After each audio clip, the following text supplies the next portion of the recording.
Hello everyone, my name is Rodney. Welcome to Shedskin Ideas, where I discuss concept ideas for video games, board games, and TV game shows.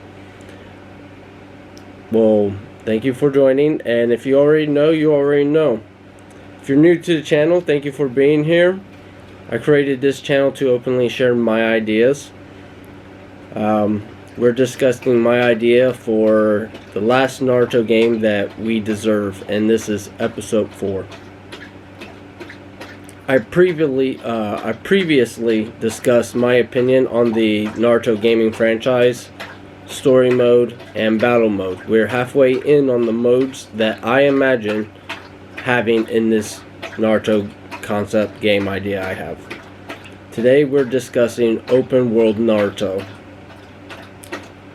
Welcome to Shinobi Universe. Please drop a like. Please comment and subscribe so you know the next ideas I would love to share with you. Let's get into it. Shinobi Universe. Open world Naruto. We all want it. What should it look like? How would I make it if I could develop it? Well, let's venture off. First, create Shinobi. Second, choose your clan. Third, choosing stats, and last, what village will you represent? Before we get into this process, I want to focus on the world itself, the features, and what it would have in it.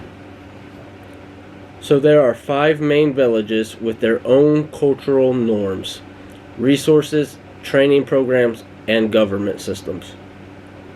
Depending on the village you choose, you'll experience a different reality from other players online. One wrong action could lead you to your elimination or force you to go rogue and in the bingo books for others to cash in on your bounty. In this mode, the more you know about Naruto, the easier it will be navigating and building your own shinobi. I personally see myself as a Miss Shinobi, which I will say is the most difficult village to be in, for it having a caste system and a prejudice against Kenkagekai. I also see myself as an Uchiha. I know what you're probably thinking. The massacre. Well, this universe is not the actual Naruto world, and your story will be adjusted to fit in this world. This is so we can all experience a new reality, our own Shinobi universe. Depending on who you choose, where you live, you will receive clues to how to avoid certain fate. Let's get into game features. Do you know how in other RPGs, when you enter a building, it will load a new map? Villages will be just like that. Each territory outside of the 5 major villages would be free roam. So enter other villages at your own risk. I'm not sure what would be easier or most effective, but if you were to find a temple in the free roam part of the world, would it load into a new map, or will it still be open? As in, you walk in the door, you see his stair sets down there, you go down the stair sets, and it's just this one whole area. That's what I personally want and would like to experience. But I feel that in RPG games, it's just more common to load into a whole nother map. So I don't know which one's actually easier, but I personally think it would be better to just go in. Just go straight into it. So I would like to hear your opinion. Please write that in the comment, like which one you would prefer to experience. If you decide that, hey, I think it would be better if it loaded in, then if we were to have that, I would personally think that more people could enter that room while you're there. Because in the open world that I imagine, only a certain amount of people are allowed in this open world. And there will be multiple servers, of course. So if you go into this temple, you're more likely to find a threat, because it'll be a new map, which means anyone in any other server who gets in on that map, you'll come across. While if it was just go straight in, you could have that whole temple to yourself to fully explore and maybe bump into like one or two, but that's just really probability at this point, just chance. So in your village, you'll learn things that you can use to help you with your exploration. The features I have so far, which I believe is all we need, are... actually, I just want to say this. I wouldn't want to flood the game where you can't focus on your Shinobi life and responsibilities. So I really broke it down in what I thought would be essential to tie into creating your own character, not just some thing like, I know there's some games where there will be like one of them casino things where you put your own coin in just to play a game to hopefully get more money, and it's like, I get the mechanics, and it seems, I'm pretty sure that's simple mechanics, but I really don't want anyone taking bets or gambling. There will be stuff like that. Obviously, we have characters like Tsunade, which I think would be how you would actually meet her in the free roam world. But as far as in the villages, I think there are certain things that I think would be more beneficial to your growth and development. So in the game, I have academies, libraries, general stores, smithing schools, wardrobe design schools, and trading markets. Libraries are a great place to learn new skills. It's perfect for Shinobi students to get extra stats and understanding the open world. General stores are a perfect place to buy medicine, tools, tools for construction, supplements, other ingredients, food, and other items such as meditation tools and home design decor. Smithing school. Learn to make your own weapons with an apprenticeship if you deem worthy.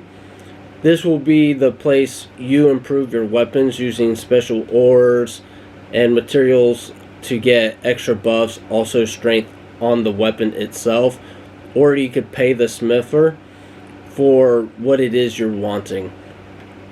You may have to do special missions and bring in special materials, but that would just make it more fun.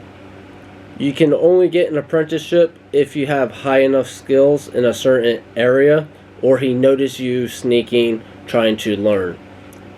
And what I imagined was he rejects you, but you use your senses and you kind of just peek on him, and you slowly build up your intelligence and experience on that, and he'll notice that you're doing that, and then he'll invite you in. And which skills would you have to have high enough to take this apprenticeship? Take a lucky guess. Skills will be disclosed in the next episode. Clothing design school. Tired of wearing standard clothes? Bring special material for buffs and patterns for you or designer to create. Again, you may need to gather special materials for what it is you're requesting or trying to design. Trading market is one of my favorite ideas. I think you're going to love this one. For those who take apprenticeships and make your own items, you can come here and buy, sell, or trade with online players. The function would be the same as you would in an RPG. It would load you into a whole new area with online players. You can also scroll through the market and not enter the online market space, but there you'll encounter NPCs. So you can just go through the market and there will be NPCs. You can buy basic gear, whatever, but there will also be an option where you can load into a whole another space where it's only online players. My other favorite feature, which will conclude the basic ideas that I have. I'm sorry. So yeah, so that will conclude like what's really in the village. I do have one idea, and I have this other idea. I want to hear your opinion on it. But unless people want restaurants in the villages, but I really can't figure out why I would want it in a game. What do you think? Yay or nay? And if yay, what would the purpose be? So the idea of building is my other and last favorite idea of open world Naruto. You'll be able to buy land, buy homes or hideouts, or help with local construction, whether it's general or repair villages in the open world that experience attacks. The thing is, with this feature, there are only two types of people who will really dominate this feature: those with Senjo blood and Earth-style users. Senju, you have wood release. You can just wood release, make all sorts of stuff. And Earth users, you can make a lot of stuff. If your two strongest nature's releases aren't Earth, you will have to level up and learn Earth. So mastering all elemental natures takes time and growth and development. So if Earth isn't within those two, it's going to take you a while to reach that. But so if you don't have those, you're going to have to buy tools in the market and also do the actual labor. So high taijutsu and intelligence will make the building process much easier. Building also helps you gain reputation for your good deeds, and also when exploring. You may not be able to pass certain places if you can't create some type of path, like a bridge. And I just feel like this would be extremely awesome to come across a point where there's just a pit, like Naruto when he needed to summon the toads, and he gets kicked in there and boom, and Jiraiya's, it's funny training right there. But so situations like that where you want to get across immediately, building a bridge would be extremely helpful. Otherwise, you're going to have to find a detour. So having a well-versed team can actually go a long way. If you remember that episode where they're having that, I believe it's the ramen noodle competition where they're trying to make the best ramen, and it's so long ago, I can't remember this episode to full detail, but I remember Choji smashing the dough, and I remember Naruto using his Rasengan to spin it to swirl the dough. So having a well-versed team can actually go a long way. is a good way to, if you have wind release, you can cut wood. So, boom, now you have a whole stack of wood for the construction builders. Water, stopping waterways, so you can build something to kind of redirect water. So this aspect is not really limited to just those two blood types, but just having those having Senju blood or Earth style really just makes the whole getting across part of the game a whole lot easier. It doesn't necessarily mean that you're gonna have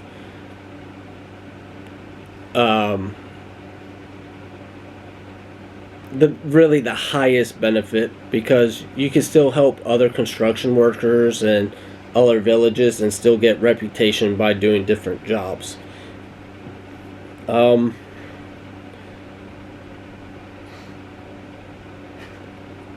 These are the only extra features I believe we should have. Again, I didn't want to make this idea overwhelming for developers. If you want more details on any of these features, please ask and I'll answer anything you don't understand. That's part 1 of Shinobi Universe. The next episode, I won't tell you what it has, but I will show you by articulating what it looks like if we were starting the game. This will have customization features and other details on how to build your character and choosing your own path. Things that will tilt the scale of who you really are, whether you lean on the good or bad, and how this all ties into the events in the Naruto world. Also having your own Shinobi possibly meet your favorite characters in the series. So, thank you for being here. Please punch the like, subscribe, comment, and share it to your fellow Naruto weeb and game geek. And until next time, have a good one.